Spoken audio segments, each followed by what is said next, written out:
Welcome back to the Kathy J Show, everyone. I'm Chef David here in the kitchen with my friend Melissa from Wholly Stromboli, and we just made focaccia, and I think that would pair amazing with a soup. And you have a soup recipe. I have a soup, especially for these cold winter days. This is one of my favorite soups. So this is a big, what do you call it? Like when you tell something that you're not supposed to tell? Secret. Okay, this is the recipe for Italian divorce soup. Do not lose your poop. This is super exciting. Everybody wants me to bring this soup back, and until we expand, I'm just gonna hold off on soups. So, and she's giving us the recipe right here on the Kathy J Show, everyone. Oh my gosh. So you better be watching, because here it is. So what I've started is with my meatballs, and I would normally cook them off ahead of time so I get all those juicy bits on the bottom of the pan. I call that the yummy yummy. The yummy, yes. The yummy! For sure.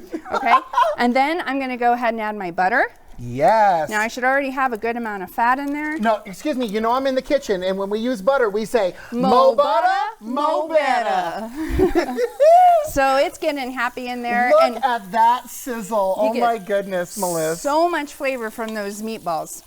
So I'm gonna let that butter render here just a little bit. Okay. I've got some onion, yellow onion, finely diced. I always feel like onion should contribute flavor, but nobody wants to crunch into a big nasty onion in the middle of their soup. So you want to make sure. Nice skills, Melissa. Oh, thank you. Really do. I learned them from Emerald. Oh, really? You know, when other kids were watching cartoons, I was watching Emerald. I was watching Julia Child on Channel 6 on Saturday mornings. That is why we're soulmates. So, okay, so I've got my onions, and I'm gonna let them cook down a good 5-10 minutes. I've thrown in some shaved garlic. You can see I don't like to dice it in this soup. Contrary to the onion, I want you to feel the texture of that caramelized garlic in your mouth. When I fry them up and use them as a garnish, like in wonton soup or whatever, I like that cut on the garlic too. Yeah. Like it's the best. I do the same thing in our Arabiata sauce at the restaurant. Now, yes. Marinara, I want it to disappear. I don't don't want to taste it. You don't want to crunch That's on right. it. That's right. All right. So these are breaking down nice. And then I just kind of go in order of things that take longer to cook. So I've got some fresh carrots. Do not peel your carrots, people. All the vitamins are in the skin. All the nutrients are in the skin. I mean, wash them well with a brush, you know, but no need to be peeling them. No. I even leave the skins on my potatoes, do you? Yes. Same. Well, yeah, Same. right there. So then I'm going to throw in potatoes because those also take a long time to cook down. Right. Now here's really important. Potatoes don't have a whole lot of flavor. You have to season them. They're like a sponge. And they're gonna suck up your flavors. So I've got some kosher salt in there, fresh cracked pepper, because I believe only in using fresh cracked pepper. But I don't have time to crack it today. How much like pepper? the thickness. 40 turns. 40 turns! Put that in a recipe. There you go. Okay. After that, I've got a chef for you. I've got my fresh herbs. I only use fresh herbs. Oh my God, let me smell.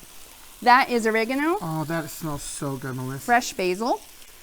That's my favorite thing in the kitchen is to smell everything. Oh, yes. Like people don't get to really enjoy that the way when they eat it, like when it's fresh going in. Oh, so much. I love it, love it. And if you ask me, my pet peeve about Italian food in some states, or I won't say which one, they throw a butt ton of dried oregano in tomato sauce, and it's Italian. Right. No, use fresh ingredients. Exactly. God put them there for us to use. Let's use them. Well, and I mean, how expensive is fresh herbs? You know right? what I'm saying? Can you guys see this on the bottom? The yummy, yes. With the overhead shot. See that brown bits? Don't worry. That's the yummy. And that's why I love these pans, because you can really build those flavors in the bottom of these pans. Right. Right? So we're going to let those flavors develop. I'm going to throw in my celery. I have zucchini. That always goes last because that will break down pretty fast. Basically everything in the produce section, people. It is so rustic and it sticks to your ribs, right? And it's healthy. Well, and I like that everything is chunky because it's really going to be compatible with those larger meatball pieces, too. Totally. I mean, you don't want everything to be, little quarter-inch dice. You want it to be a hearty soup. Yes, and I'm on high heat because I really want to sear all of these flavors. And that's really what's going to contribute to my stock, right? Right. All right, so I've got all of these flavors building. These are stewed tomatoes. Oh. I'm going to toss those in there. Fire roasted, looks like. Oh, yeah.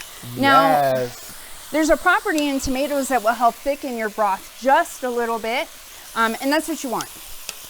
Yeah, I don't want it to be like a super thin broth. I want it a little bit thicker. I want some substance to it. And once the starch releases from the potatoes too, you also get a little bit more of that thickness too. Yes, absolutely. Right. It's so great. So we have some beautiful colors going on here. I want these tomatoes, all my veggies, to soak up these tomato flavors before I add my stock. Here's my Wholly Stromboli beef stock. Yes.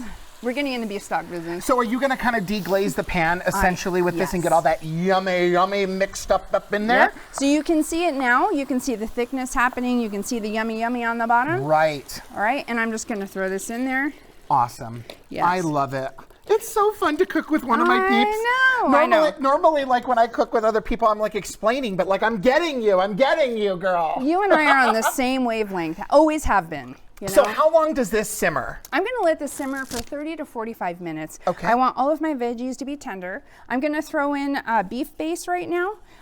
That just adds additional flavor. I love this so much better than having to unwrap bouillon cubes. Sorry, bouillon cube people, but no, I agree. I do use that as well. But before we're done with this segment, Melissa, I really want to talk about some of the dishes you have here at Wholly Stromboli. Oh, yeah. So what did you bring here today? I brought some of my favorites. I have garlic knots. That is our popular appetizer. Right here. These so are good. baked cheese ravioli. Oh my gosh, you have to get this, so delicious. These right here are Eric's favorite, husband Eric, Boli bites. They're just our original Stromboli in bite-sized little servings. Like cocktail party size. Yes. Kind of. Cocktail And what bolis. do we've got here? You have so many amazing pastas on the menu. You guys have got to go check it out. What is this? That is our pasta Arabiata.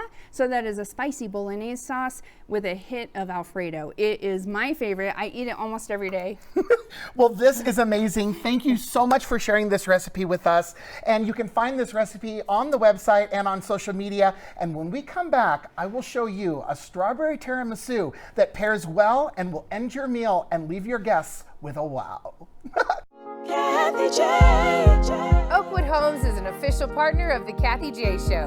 Oakwood Homes, building happiness.